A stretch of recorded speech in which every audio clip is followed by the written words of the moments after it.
Good evening. What's up, geeks? Welcome to Investigation Check, our regular irregular interview show where we dive into the lives of geeky creators to learn about their hobbies, passions, and untold stories behind our favorite content. I'm your host, Jose, and I'm thrilled to have you join me tonight on this quest. For tonight's episode, we have the amazing, the one and only Danger Dan Jerz. What's up, Dan? Hello. Thank you so much for having me. I'm excited to be here. So, first off, Dan, tell us a little bit about the different projects that you're in. Where can people find you? So, primarily everything that I do at this point is all run out of the D&Dark podcast, which is available on basically anywhere you find podcasts. So all major podcasting platforms, you can check us out at. We have recently started uploading some of our things to YouTube as a backlog, so you can find us on YouTube, you can find us on Spotify, Apple Podcasts, basically wherever you get most of your TTRPG content. So the primary show that we do is we are in our first campaign of D&Dark. We are about like 75% of the way through it, I would say at this point. Our first campaign is a gothic horror campaign set in kinda sorta real world England. It's English, as we call it. It is starring the classic suite of universal and like gothic literature monsters. Our team is, we have the Frankenstein Monster as our Barbarian, the Invisible Man's our Rogue, the Phantom of the Opera is our Bard, the Mummy is our Cleric, the Wolfman is our Warlock, and it is a whole like classic gothic literature based D&D 5e adventure campaign. It is comedy horror.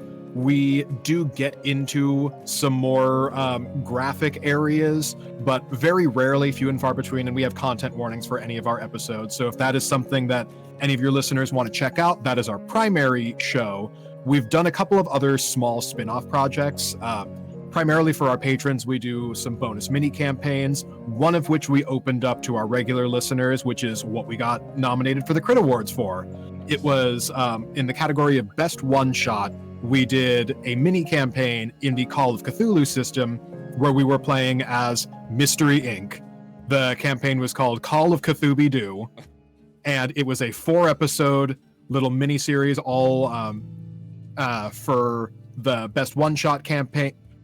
For the Best One Shot category, we submitted into it and made it as a finalist on there. Excited to see how that plays out, if that ends up going anywhere. We've got some very good, very fun competition that we're up against, but that was a big passion project of ours. So it is a comedy horror mystery where the players are Shaggy, Scooby, Velma, Daphne, and Freddy, set in the Call of Cthulhu system. We've also done a couple of other smaller one-shots. We are in the process of starting to work on our next bit of bonus campaign material, and we try to give the first episode of each of our patron-exclusive bonuses to our regular listeners as a bit of a teaser and a bit of an information showing of what we're keeping behind our Patreon. Other last thing is I've just started doing interviews with other TTRPG creators in a show that I call Table Talk, where what I'm aiming for is about once a month or so. I'm putting out basically just a little one-on-one interview with other creators to discuss their shows and how they run their tables. Oh, nice. And all of that can be found, information about that can be found at our website, dndarkpodcast.com. As well as if you give that a Google, we should pop up anywhere. Most of our socials are all going to be D&Dark, either D&Dark_podcast, D&Dark podcast, or just D&Dark. Okay, and all those links should be up in the chat right now, so you can check those out there. So I'm definitely going to want to talk to you about the Crit Awards nomination and that whole game, but let's start at the beginning. What it does Dan's geeky birth, we'll say. What does that look like for you? What came first, the tabletop or the geekdom? Definitely the geekdom. It took me until about college to get into the tabletop sphere, but growing up, and this will be kind of reflected in the Crit Awards Call of Cthooby Doo one shot. I was a huge cartoon head. I was very big on the old Hanna-Barbera cartoons. We had Boomerang was constantly running in the house. I was a huge fan of classic 1970s Scooby Doo, The Wacky Races, Jabberjaw, all of the like classic suite of Hanna-Barbera cartoons I grew up on. I was also super big in the Disney Afternoon and general like cartoons going into the 90s to early 2000s was like a big obsession with mine. And that was like my favorite thing was animation.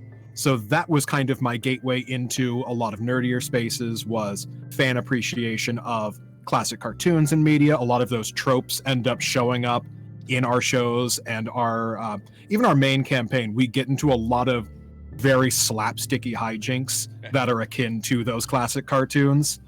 The really obvious comparison is Call of Cthulhu Doo. I was a huge Scooby Doo fan, big on both the original show. I watched most variants of Scooby Doo growing up until about the 2010s was when I fell off. Okay. So everything up to Mystery Incorporated was huge for me and influential.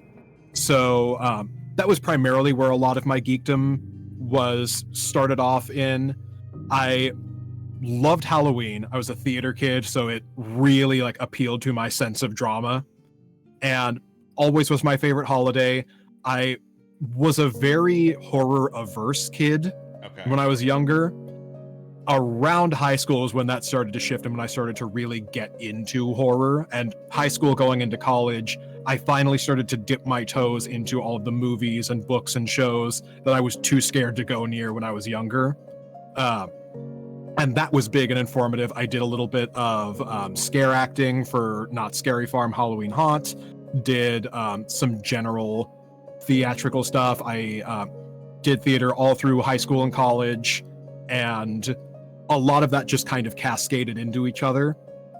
In college, I started to dabble a little bit with TTRPGs. I was always kind of aware of D&D, but knew really nothing about it until some friends started to pull me in. I started off actually with Pathfinder. I had a couple of friends that were doing some Pathfinder one-shots that pulled me in, had a couple of acquaintances that were doing just some like pre-generated character stuff that they were handing off.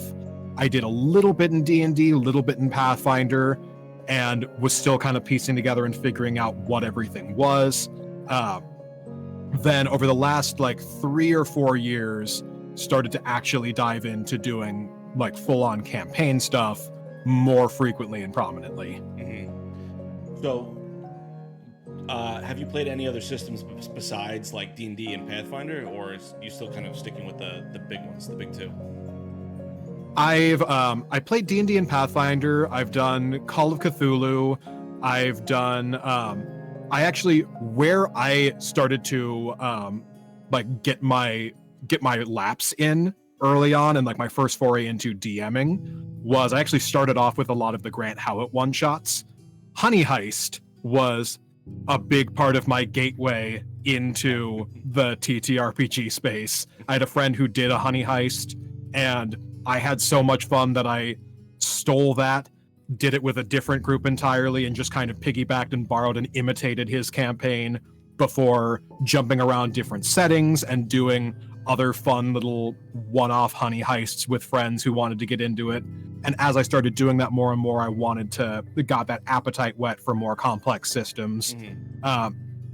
So I started there. I've primarily done D&D and Pathfinder. I've done 5e was basically where the extent of my D&D background is. For Pathfinder, I believe I did a little bit of 1e and mostly 2e. Okay. I've played 4 Call of Cthooby Doo. It was my first foray into the Call of Cthulhu system. So that was Call of Cthulhu 7th edition, and I believe we were using the 1950s, I want to say. I know they've got a couple of different variations on their character sheets and the way that the system runs based on what time period you're jumping into. Okay. It was whatever time era was closest to the 1960s pre-internet and cell phones. Okay. So, because I know that they've got some more contemporary time settings, but that was kind of the big marker. Was I wanted to? I think we did 1920s, and then just kind of shifted a lot of the technology up to be more applicable to the 60s. I've done those, and then I've done like here and there. I've done a one-shot in a couple of other systems. I had a friend who ran a Cyberpunk 2099 one-shot. I have a couple of others that I have my eyes on that I want to delve in and try. I've got plans to, whether it's personal stuff or whether it makes it onto the show, I want to try out the Kids on Bikes system. I want to try out the Dread system. I've got a friend who is working on something in the Alien TTRPG system, so I'll be trying those out. Nice.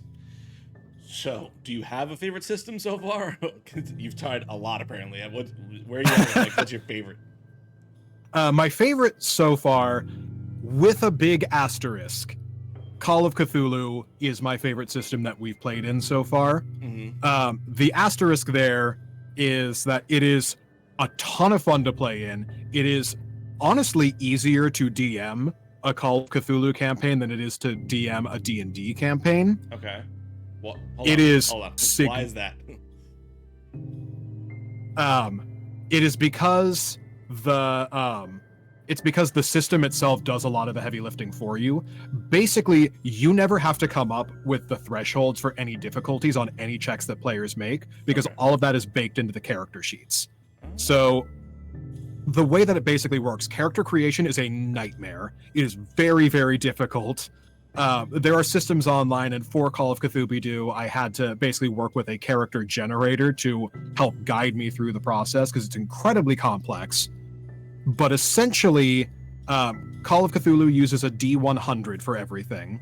Okay. And you work into the character sheet your odds of success at doing any particular skill. So you will roll a D100, and you will have to get below whatever the number on your character sheet is. Okay. So you, as a DM, never have to come up with any numbers or figures for how difficult something is. They basically have on their character sheets laid out their regular odds of success, which will be like, say, they're really good at dodging. Their dodge stat is a 60. So in order to successfully dodge, if I call for them to make a dodge roll, they will roll a D100 and have to get below a 60. If they get less than, I believe it is if they get half of their number, that is a hard success. And if they get a fifth of their number, that is an extreme success. Okay. So there's some subjectivity for the DM there to be able to interpret that. You can also assign bonus dice or penalty dice based on as like advantage or disadvantage is like that system's equivalent. Mm-hmm. And you can also say that a check is hard or extreme, and it will require then, so rather than 60, this is a hard check, so you got to roll and get below a 30. Or this is extreme, so you've got to get below, I believe it would be like a 12, is how that would math out, something to that effect. Right. So all you have to do as a DM, if you've got your story straight, in terms of like guiding everybody, all you ever have to determine is whether something is normal difficulty, hard difficulty, or extreme difficulty, and if there's any circumstantial bonuses or penalties, but the numbers are all taken care of for you in advance.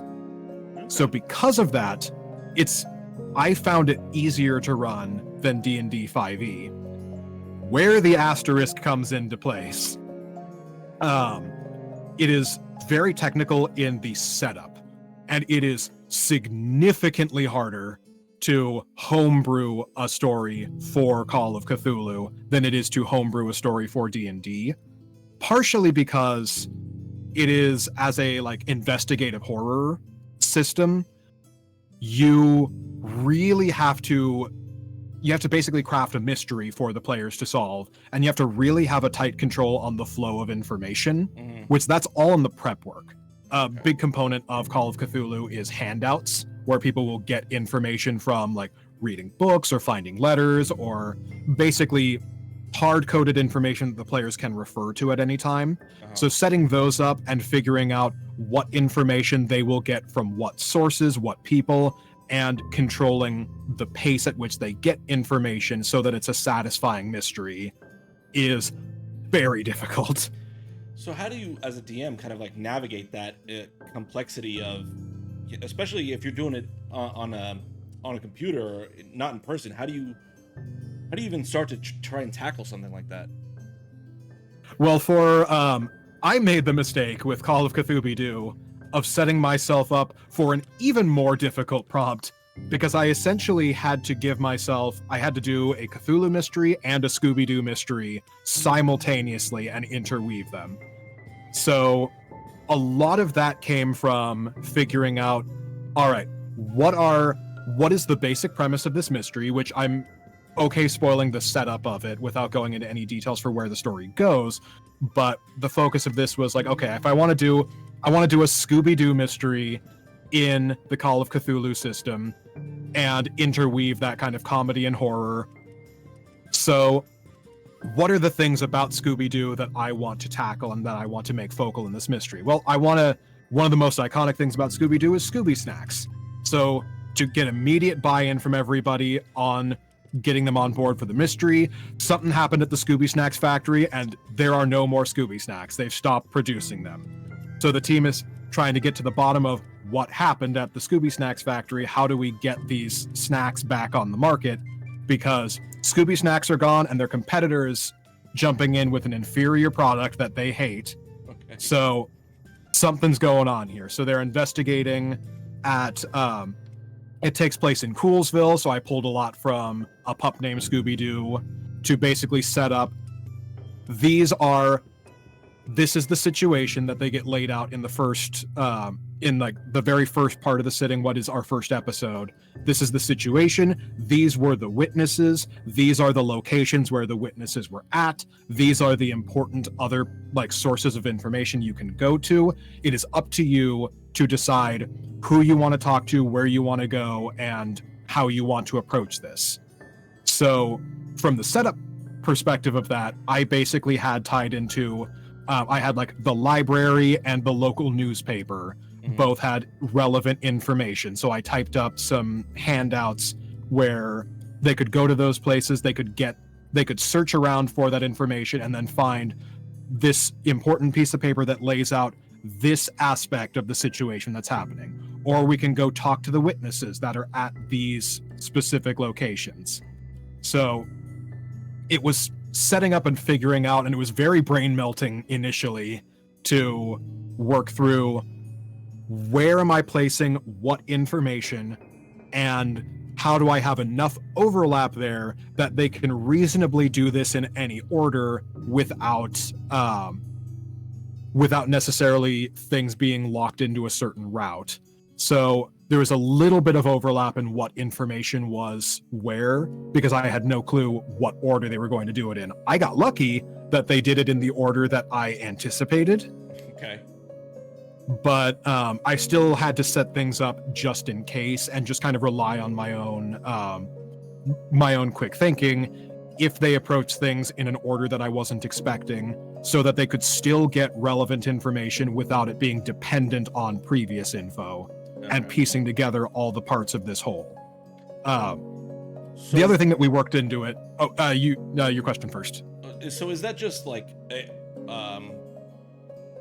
is that just hoping for player buy-in, or is there like, it seems just so unwieldy to have it at a town where there's only certain bits of information in certain locations that they have to attack a certain way. So is it you prepping your players, being like, hey, have a quest giver that's saying like, oh, these are the places where you can get that information? Or is it just like, it's exactly that. That was my approach to it, at least, was when they were looking into the situation, they were called in by the mayor, who explained this is the situation that happened at the Scooby Snacks factory that caused it to get shut down. If you can get to the bottom of this, we can go, these are the witnesses, these are the places you can get information, and basically laying out, here are all of your options, and you, the players, have the agency to decide what order you want to tackle them in and which ones are important to you to look into.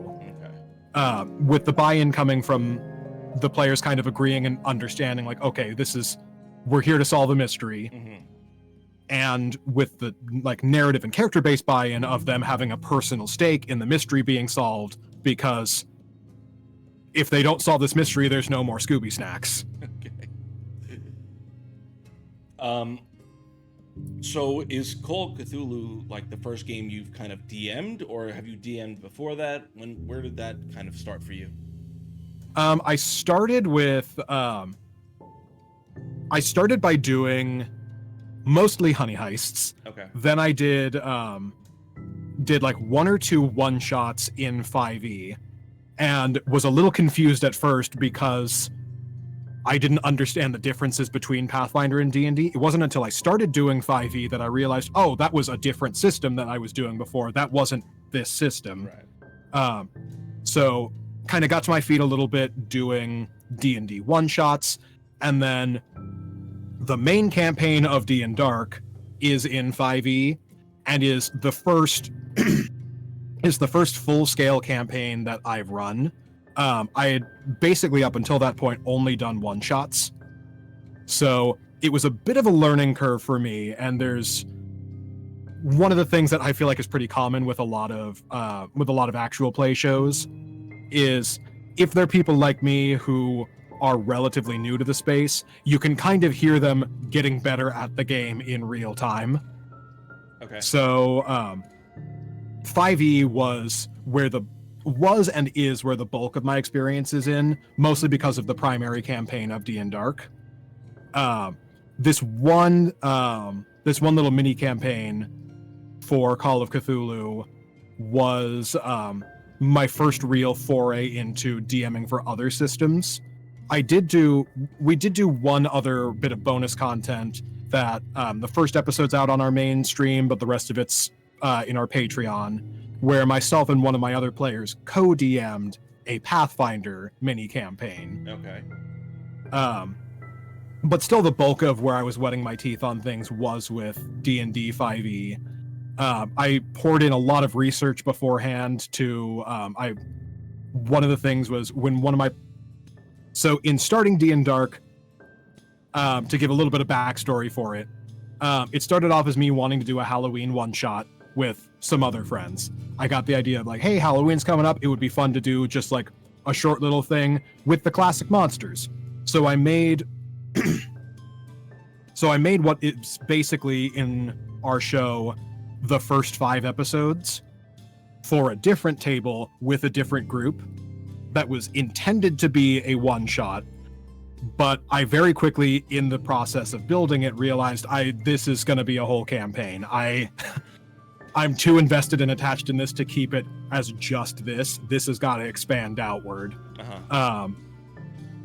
So I was chatting with some other friends about it, with one of our cast members, Grayson, who is the Invisible Man. I was meeting and chatting with him about wanting to make a campaign out of this, and then he said, hey, you should make it a podcast. And after a lot of conversations with him and with some of my other friends who I roped in as being part of the cast, and one thing led to another, and we ended up doing D&Dark. And going through all of that, I did a bunch of research looking into other actual plays, because I figured, all right, if I'm going to do this, I'm going to go all the way. I'm going to go 100%. So listened to little bits and pieces of Critical Role, The Adventure Zone, NADPOD, Dungeons and Daddies, Dark Dice. I listened to a couple of other smaller ones that I don't remember off the top of my head right now, but basically all of the big ones and a few small ones to try to piece together, okay, what aspects of these shows do I like that I want to try to emulate as a format? What do I want to bring to my show to make it as good as it can possibly be? Because if this is going to have any shot of being sustainable, it's got to be a thing that I fully invest myself into, and I've got to go in swinging and try to match up to this bar that these other professional shows have put in. Which, now that we've gotten to have more of our own identity at this point, It's a little bit more sustainable and I've got less of that, not necessarily competitive mindset, but it was that very much, there's a show that's coming out of nowhere that nobody knows about. We've got to be scrappy. We've got to like really go for it. So did tons and tons of research and did everything I could to try to make the show as best as I could, figure out with like behind the scenes stuff, what I should put into it to make it a better campaign, a better game, and a better show, which those things don't always overlap. And there's a bit of a push and pull there, but I don't 100% remember where this question started, but I hope that answers some of it.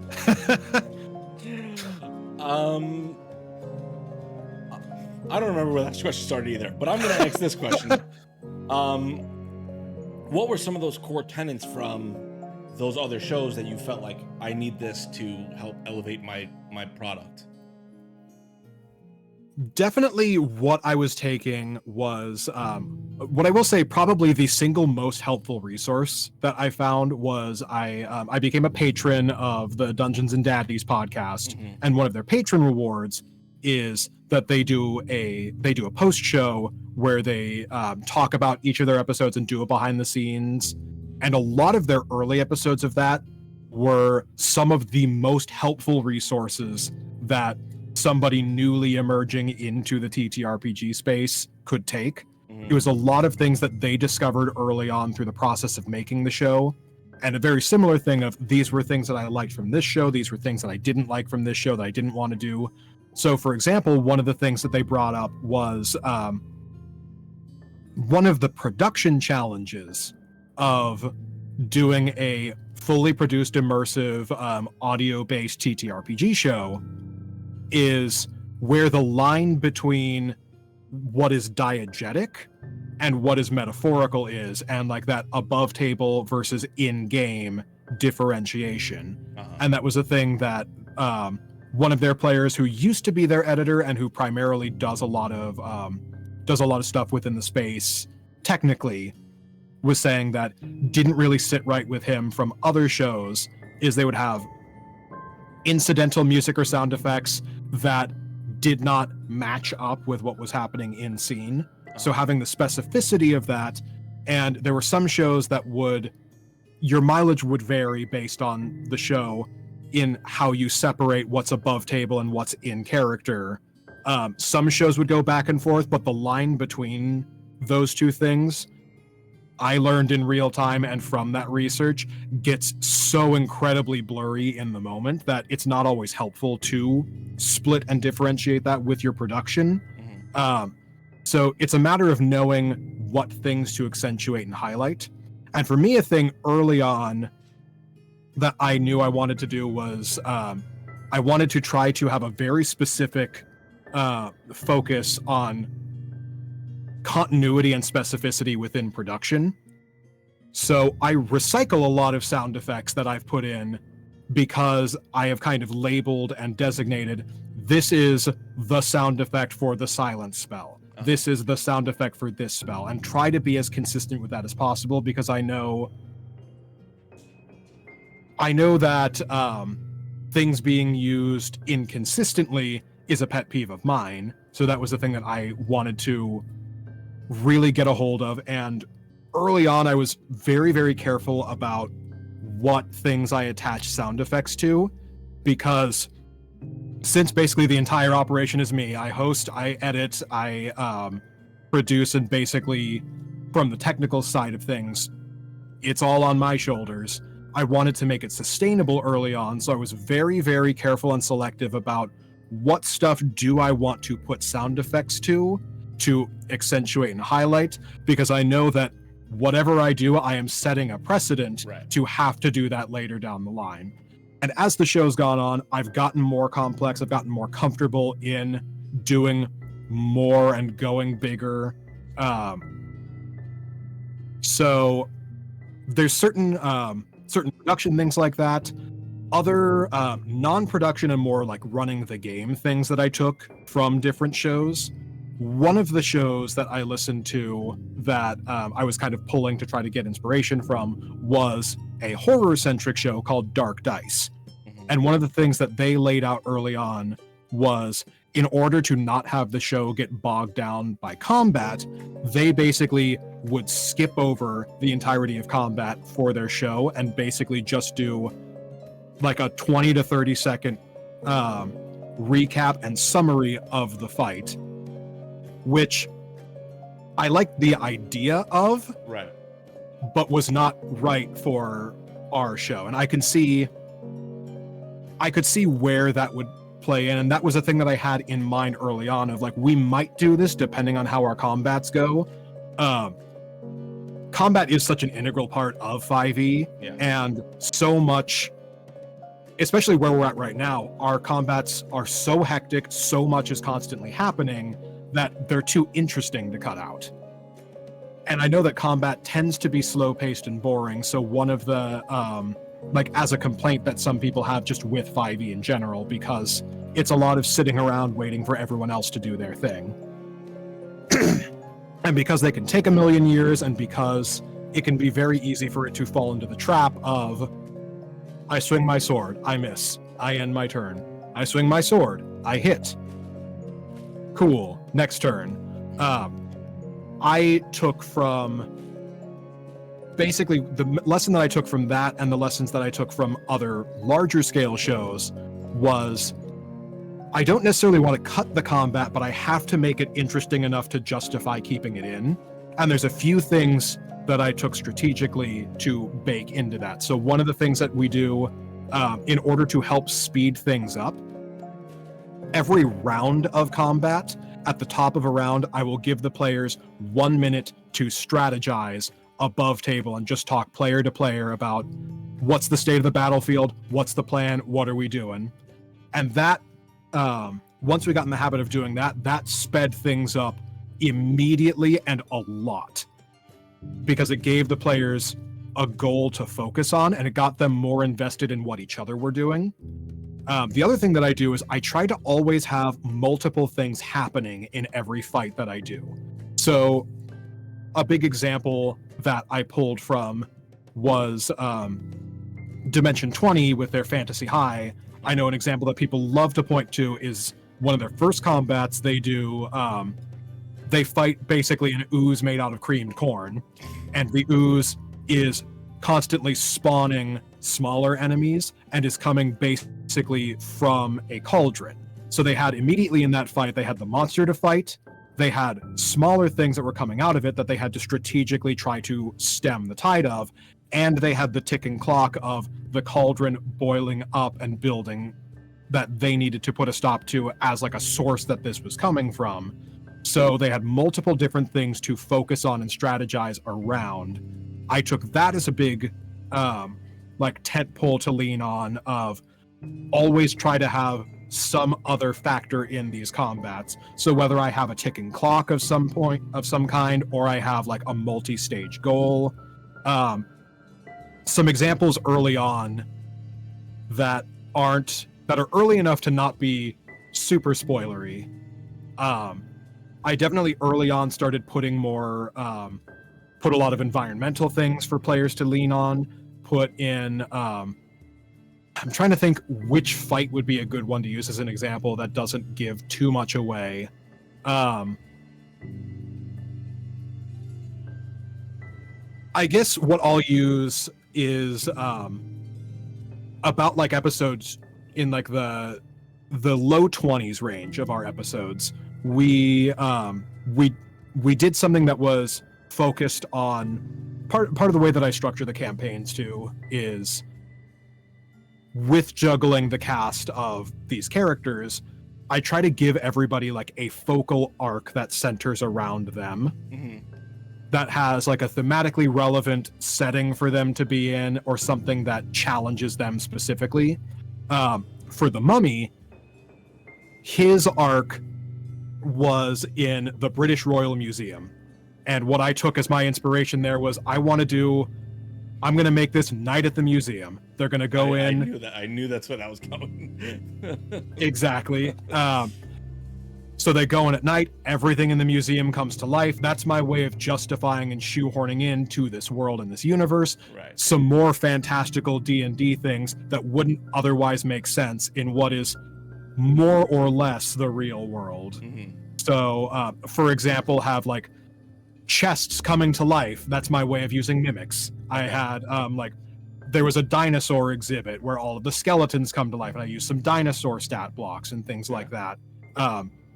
The focal point of that was that the party and the antagonists, who at that point were a cult that they were up against, were both trying to get to in their new Egyptian exhibit. They had the scroll of Osiris.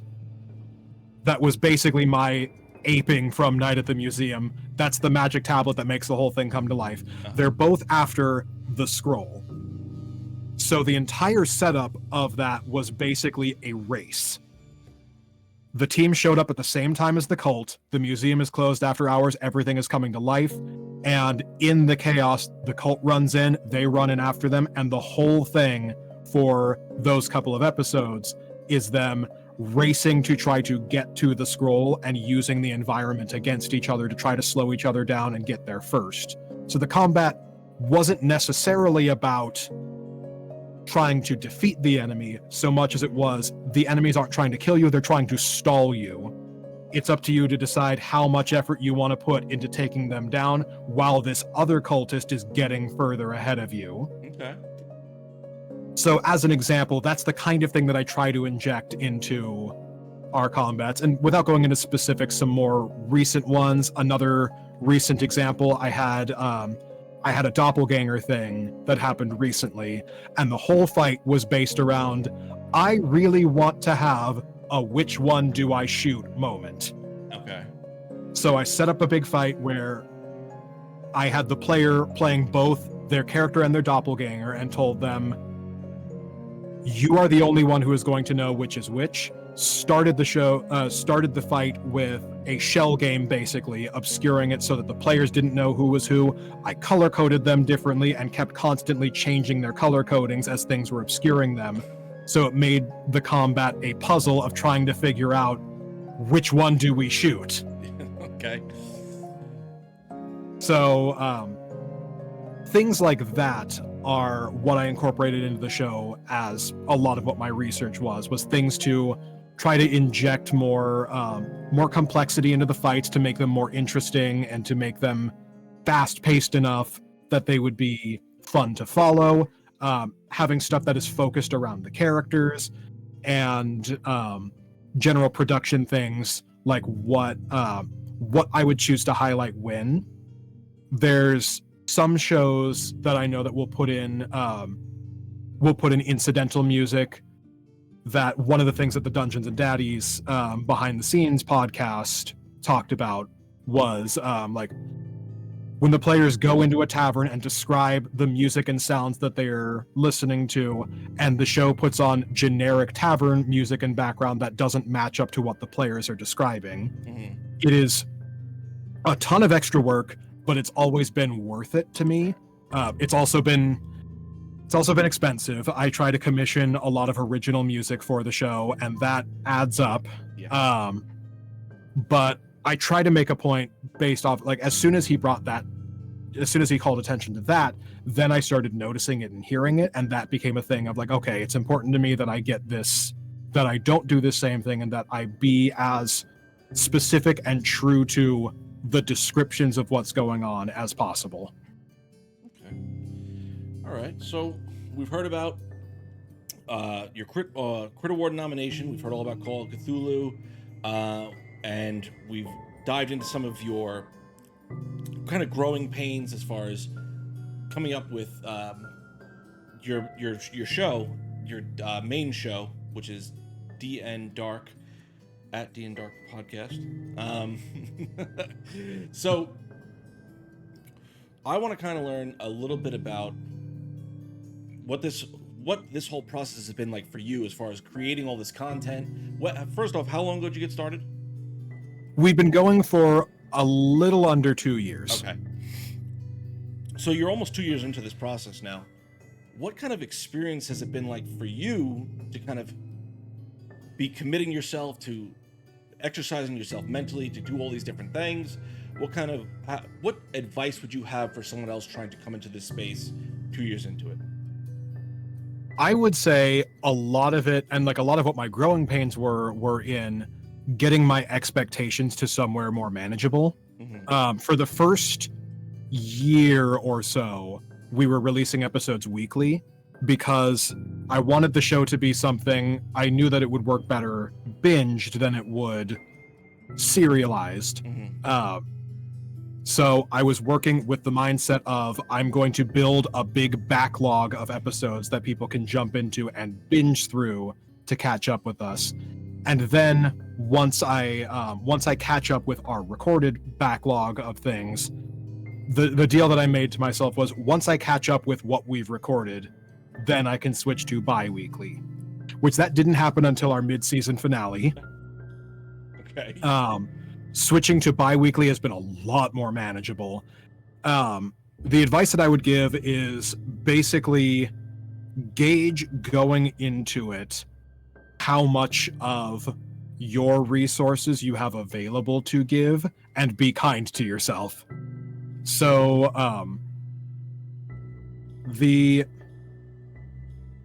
like for me, I jokingly say I've sold a few years of my life to this show. And I definitely have pushed myself very, very hard. Try to find a team of people that you work well with, that you enjoy doing this with. Never lose sight of the enjoyment that you have in doing the show. And find people who you can share a little bit of the workload with. This advice kind of cuts both ways, though. There's a lot of shows, and this was another thing that was brought up in the Dungeons and Daddies behind the scenes podcast, is a lot of shows that don't make it go in with the mindset of we are all collaboratively going to share the workload. We're going to take turns editing. We're going to kind of cycle through.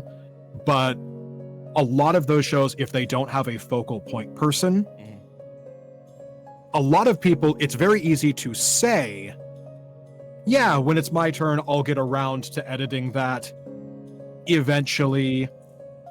And it's easy to not live up to that. Right. The action's a lot harder than the idea and the sentiment. So ultimately, you want to try to have one person that is like the spearhead of the project that it ultimately comes back to. But you've got to be willing to delegate, and you need to have a team that you can rely on to be able to pass off other things that are lower priority. Well, not necessarily lower priority.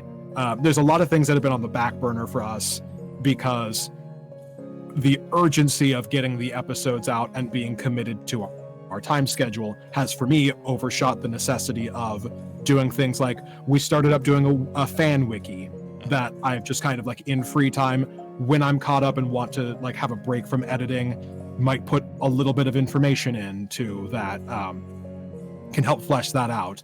That will eventually be a great resource. And we've started doing some small transcription things that is very tedious and will be essential for us later. Yeah. But I can't do that all myself, and I know I can't do that all myself. So I try to do a little bit of everything to have the investment in it, to know what goes into everything, but ultimately know that can't be my job because the show has to be my job, and this has to be more important. Yeah. The other thing too is being able to release on a sustainable schedule for yourself.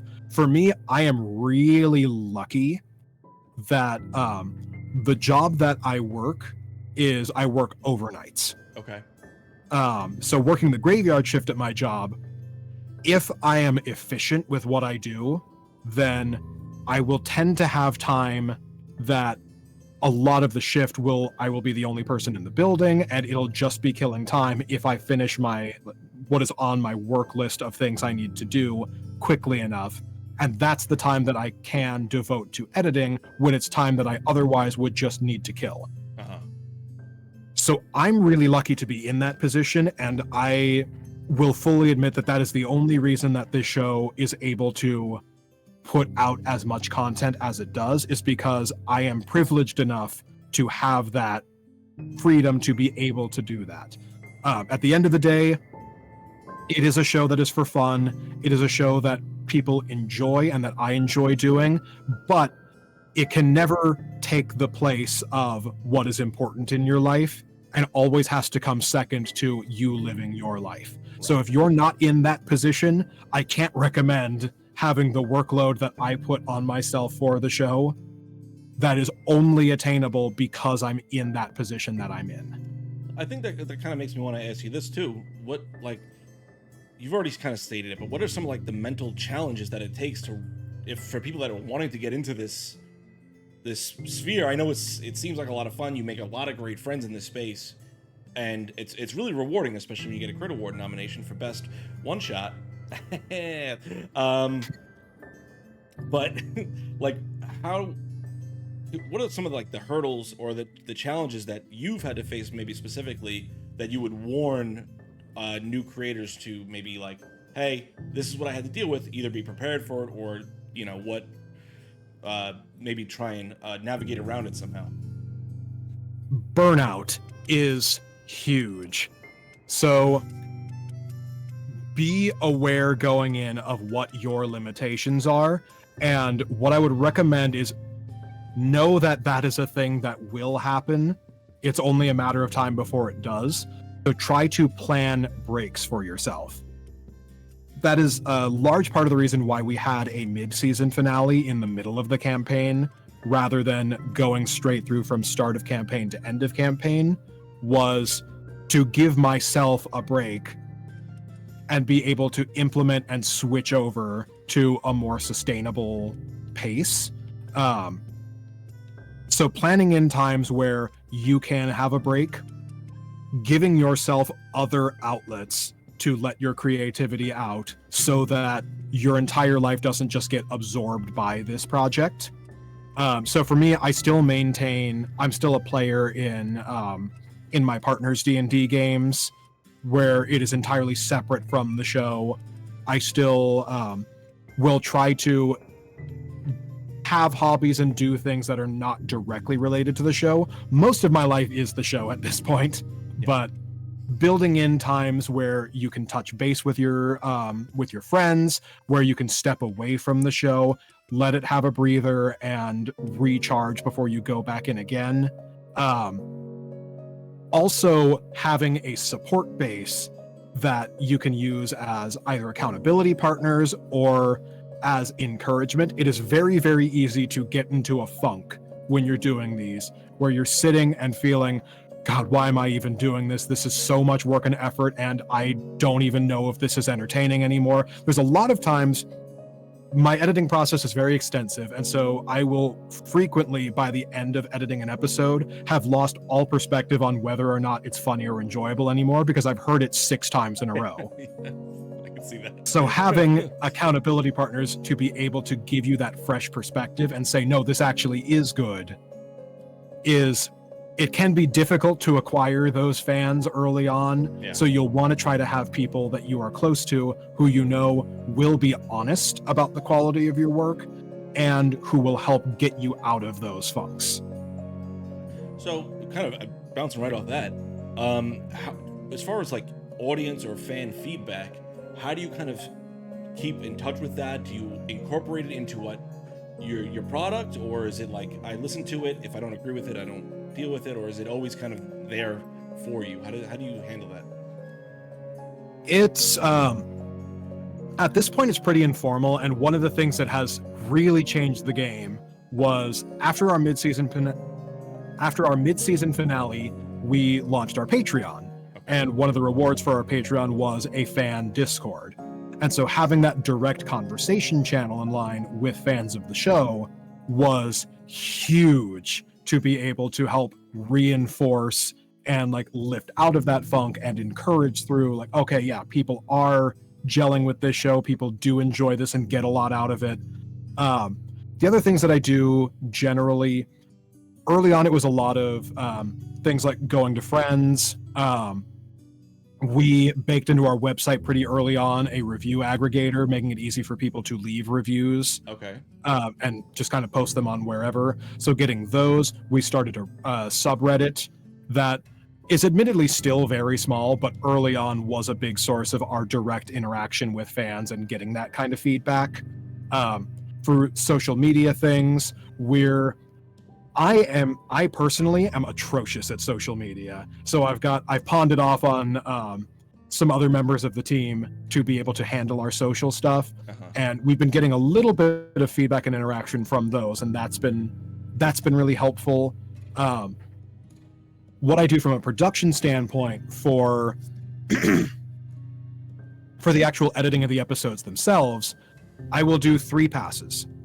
So the first pass that I do on an episode, I am just cutting down the dead space and any ums, uhs, stutters, stammers, people retaking a few things, or like if there's any jokes that don't land, sometimes I'll take those out, or a joke that does land, but the episode's too long and this gets in the way of pacing, so I've got to cut that mercilessly. That's the reason why we do bloopers at the end of our episodes, is anything that doesn't make the cut. Every once in a while, usually once an episode, sometimes 2 or 3 times, I'll have something that is funny to me, but I need the time, so it's got to go. So I'll shove that at the end after the credits to still get that laugh in because it's too good for me to cut. So first pass, I will cut down the silences. I will drop markers down for anytime there's a dice roll or anytime there's a sound effect that I know I'm going to want to use later, so that I've got that visual indicator. Okay. Then my second pass, I will go through and I will smooth out any of the cuts. There's a lot of, because there's 6 of us, it's very, very common for conversations to happen over each other. So in my first pass, I'll do a lot of separating those out and getting everybody's input so that they're not clashing with each other. My second pass, I will smooth those out. I'll put in any sound effects. And for our dice rolls, all of our dice roll foley is stuff that we've actually taken from our table. It's just it's mic dice sounds picked up by our mics, but because they're inconsistent and all over the place, I will usually cut those dice sounds out and then add them back in. Okay. So I'll do all the dice sounds, I'll do all the sound effects, and do any voice filters. I rely a lot on voice filters for immersion stuff. We did a whole section of the story that took place in hell. So all of the devil lords had their own unique, like, demon-y voice filters. We've done some stuff with witches and like otherworldly things. So a lot of those I'll put a voice filter over to be able to get that otherworldly effect and kind of give that inhuman quality to it. Okay. So I will go through and do all of those. I will usually, in that time too, there will be stuff that I missed in my first pass that I'll cut down on, and we'll be able to get a little bit of extra cutting down through. Then my third pass is a last quality check. I will try to, at that point, hand the episode off to somebody else to listen with fresh ears. And that is a last quality check for, did I miss anything? Is there an awkwardly long pause that I forgot to cut down? Did I accidentally move somebody's audio into the wrong track so it's playing over somebody else's? Is this sound effect drowning out somebody's dialogue so you can't hear them properly? Having fresh ears and a fresh perspective on all of that really helps. That doesn't end up happening 100% of the time. Sometimes logistically, I just have to do the third pass myself. But I will try to hand off that third pass to somebody else before I put all the finishing touches in, upload, edit, and it's done. Okay. So, as a similar level of feedback, when I hand that episode off to the group, that tends to be really good reinforcement for things that are working. They very often will catch things that I miss. So there's a few points where, like for the voice filters, there's often times where, like, hey, this voice filter is really cool, but I can't understand what the person's saying here. Can you turn that effect down a little bit? Or I don't think what is happening in this scene, because I don't think I'm understanding this sound effect effectively. Okay, let me swap this up for something else. Does this work better? Yes. Okay, good. We're good to go. Okay. So from both a production and like a fan interaction standpoint, those channels have been really helpful. I would definitely recommend, even though no matter how small it is, it's worth having a subreddit for a show if you are an up-and-comer. It's worth keeping up with social media, doing whatever you can to kind of keep a pulse on how people are interacting with it. If you're through, I know Spotify for podcasters lets you put a Q&A on your episodes. And I just keep that permanently on as a generic, how did you feel about this episode? Right. Which every once in a while, I will get like every couple of weeks, I'll have somebody comment on an episode and leave a little bit of feedback. And that's good encouragement and reinforcement to be able to keep going. So things like that, the more that you can maximize your fans' ability to be able to send you that praise and that feedback, the better. Mm-hmm. Just bearing in mind the different channels and knowing how to keep negativity out of that. Right. That hasn't really been a problem for us thus far. We've only gotten a few. It's mostly when we're doing posts on social media. We will sometimes take out ads for the show, where we'll get little like inline advertisements. And once or twice we've gotten some hateful comments from those, but they're few and far between. And stuff like that, you've got to take with a grain of salt, depending on where you're uploading to. Right. YouTube, you're going to probably get some negative comments mixed in with the positive ones. It's a thing that you've just got to mentally prepare yourself to deal with. If you're doing a live stream, having good moderators just to be able to keep the conversation civil is important. If you're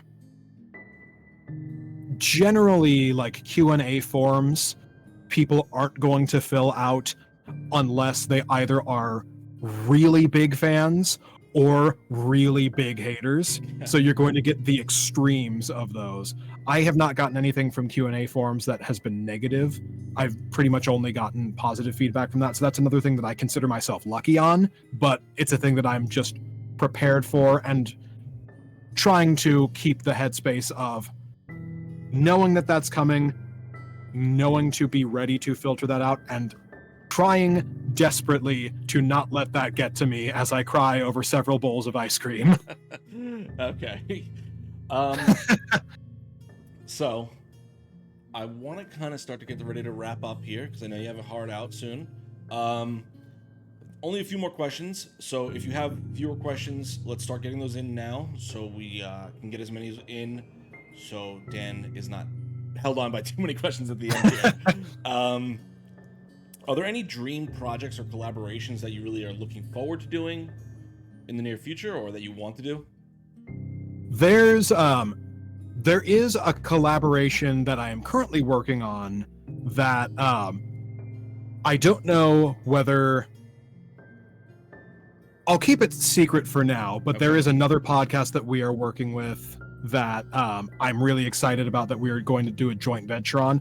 There's part of the reason why I started doing interviews was to try to connect more with other creators to be able to do those collaborations.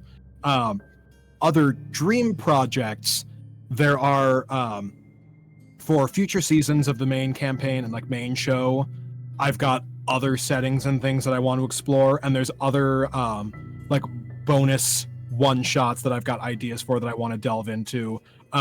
For example, a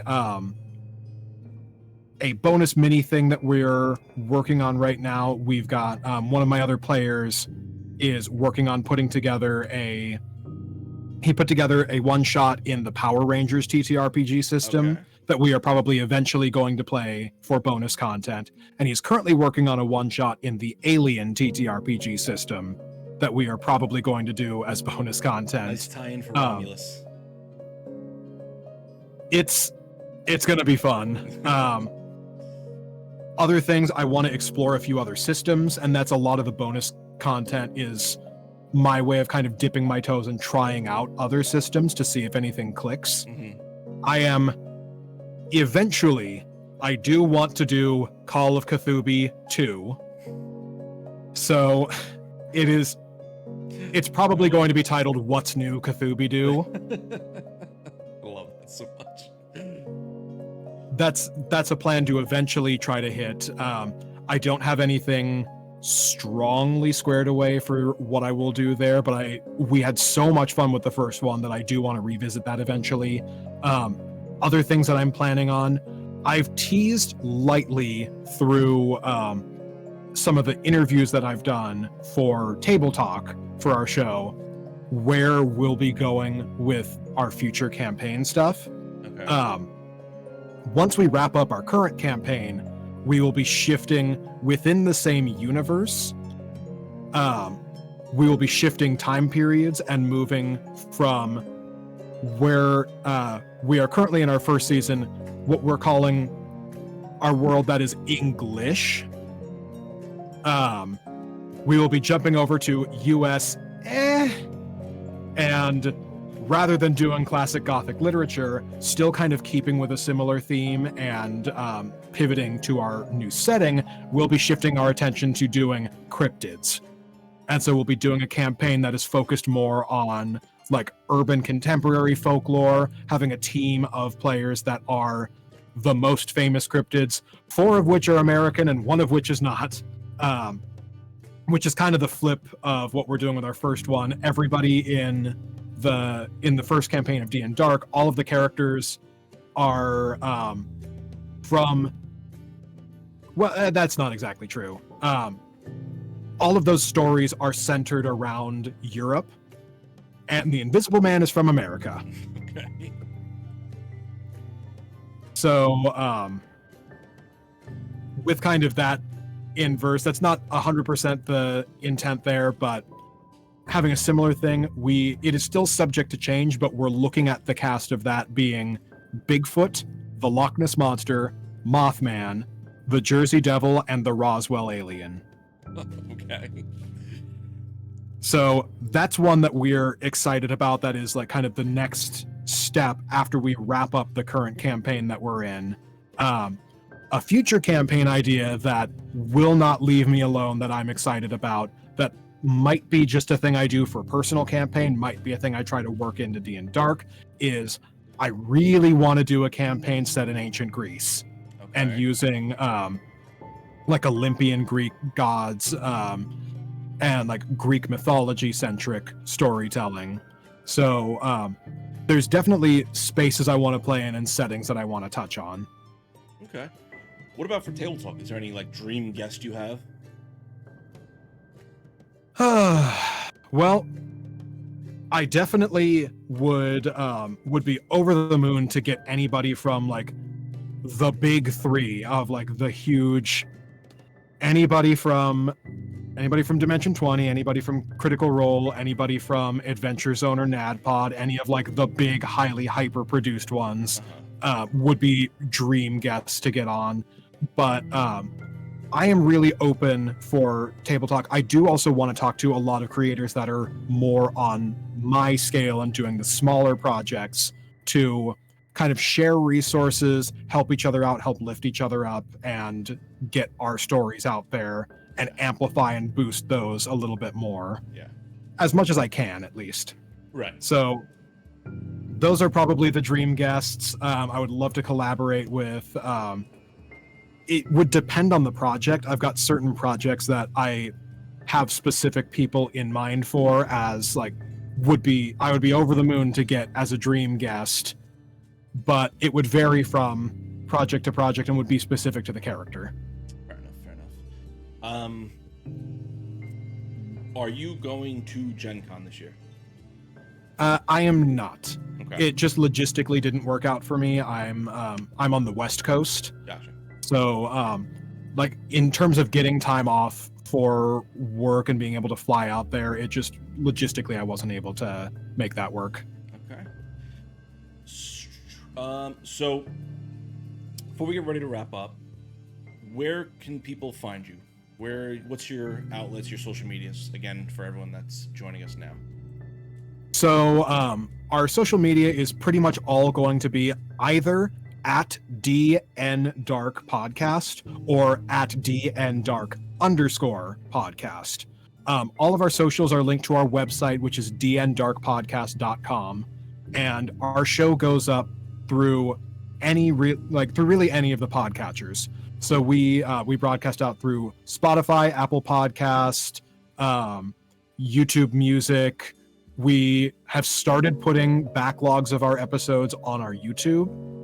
We are an audio-only podcast, so we primarily are going through the audio mediums, but we've got just like a little animation of rolling fog over our audio episodes that I've uploaded to our YouTube channel, just as kind of a second place to store and archive them.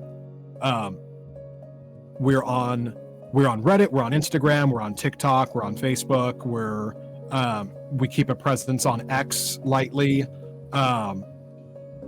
Basically any of that, you can find all of those links at our website, dndarkpodcast.com. That is probably the best place to go to find any of our stuff, to just redirect you to whatever you're looking for. And that is all linked in the chat. We haven't gotten any viewer questions, which is always a good thing, because that means we covered every question that they might have. So I think my last question is, what kind of message or impact do you hope to leave as a content creator in the geek space? I think my primary focus, and the stuff that has touched me the most, is when I hear and get feedback from guests, guests or listeners or anybody who say that I improved their day. We, with a recent episode that we put out, it meant the world to me. I got twice in one day, 2 separate people say, I was having a really tough day, or I was having a really tough week, and then I saw your episode came out and that turned it around for me. I'm in a much better mood now. I had a lot of fun listening to it. That's kind of what my goal is. I want to make content that people enjoy, that they get a fun, thrilling ride out of, and that strikes a chord with them emotionally. Thematically, a lot of what we focus on with D&Dark, because it is a monster-centric story, it's a lot of morality tales and like redemptive focuses. So kind of the through line through all of the stories that we've focused on and the characters that we've had have been meant on carving out your own identity, not letting yourself be defined by the traumas of your past, and choosing to be a better person. That basically most anybody can still turn themselves around and become a better person if they choose to. It is rarely too late. And having the line between what makes someone a monster versus the things they've done having been monstrous. So it is very, it is a queer forward show. We've got a handful of queer cast members. We've got several queer characters within the show, and just the genre as a whole, a lot of classic Gothic literature has really appealed to the queer community and has been kind of claimed as a highlight of them, because it really speaks to a lot of these monsters, and what was the horror at the time was fear of the other. Mm-hmm. So a lot of these monsters tend to be taken as metaphors for being outcasts, and a lot of minorities or people who are oppressed have found identity resonating with them, where the contemporary horror of them has largely pivoted to fear of being the other. So I want this show to basically accentuate and show that, and like for people to take the message of this being that claiming your identity and being true to who you are in spite of what this society labels you as is important, should be empowering, and should be fulfilling, and you shouldn't have to be ashamed of your past or the circumstances outside of your control. And if you have done terrible things, you can come back from them. You have to own up to them, and you can't escape them. but you can recover from them and not be defined by your own missteps. Wow. Whew. It's a very lofty message. It's a very lofty message for our silly, campy, cartoony D&D adventure where the mummy makes a warlock pact with Garfield, and where we do a night at the museum where the Phantom of the Opera drops an anvil on a witch. And that's good, though. It's good being able to try and translate that message through a way that is easier to consume. All right, Dan, I think that ends it for us tonight. We have no viewer questions, which again, good thing, means we answered everything everyone wanted to know. When does your next show come out? Our show airs bi-weekly on Wednesdays. Okay. We just dropped one. So we just dropped a new episode yesterday. 2 weeks will be our next episode. My next table talk should be at the beginning of August. And we are working on our next release of bonus content. We don't have a set date for that yet, but that should be coming up within probably the next month or two. So our general show, every other Wednesday is when we drop episodes for that. So we've got a pretty decent backlog of stuff. We are currently, episode 61 is our most recent episode that we've dropped. So there's a fair amount to catch up on if you are interested in jumping in. I would recommend, as a starting point, if you want to know whether our show is for you or not, check out Call of Cthulhu Doo first. That is just a 4-episode mini, self-contained mini campaign. So it's a good way that is low commitment to be able to check and see whether our sense of humor, our show, and our style is something that you mesh with. And for Table Talk, have you announced who your next guest is for that or no? I haven't, but I don't need to keep it a secret. My next guest, I am interviewing the entire cast of the Dread and Breakfast podcast. Nice. Okay. All right. So all of Dan's links are in the chat now. You can go and check him out and all of the amazing shows that he's producing. Voting is closed for the Crit Awards, but we wish you guys the best of luck. Thank you, and you. Thank you. We will be at the Gen Con, so you can catch us there. Next week, I have Kate the Great Cosplay on. We're gonna do a little investigation check on her, learn all about her backstory. Besides that, that's all I've got. Thank you so much for joining me tonight, Dan. Yeah, thank you again for having me. This has been amazing, a lot of fun. We are going to go over to our ending soon screen, and then I'm going to jump out to a raid. We'll see who's available, who's around. Stick around for that. I've got nothing else if you've got nothing else, Dan. I've got nothing else other than just a general thanks for having me. Thank you. Thank you so much. Thank you all for watching, and remember, love you, geeks.